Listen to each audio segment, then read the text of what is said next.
A Day in My Life in Taiwan as Caretaker. So ito na nga guys, nagalaw-galaw na nga tayo dyan dahil gusto ko mag-warm up. At syempre wala pa nga si Lola dyan yung oras na yan. Syempre gumagalaw-galaw ako kasi masakit yung aking right arm. Sa totoo lang guys, mahirap po talaga masustain yung ating pag-exercise dahil nga sa trabaho natin at sa buong araw na magtrabaho tayo, ipagod tayo, wala na din tayong time na mag-exercise.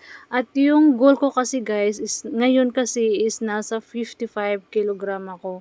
At ang goal ko kasi na makuha ay 50 or 49 or mas below pa. Pero napakahirap po kunin yung timbang na yun dahil nga minsan talaga napapakain tayo ng marami.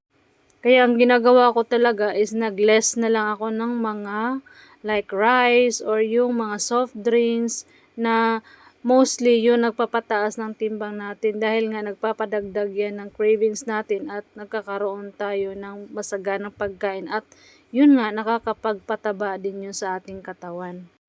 Sa totoo lang guys, no, napakahirap talaga mag-diet. Pero hindi po ako nag-strict diet kasi nga may trabaho ako na marami sa araw-araw. At lagi kaming umaalis ni Lola, nagtutulak talaga ako ng wheelchair kaya mahirap.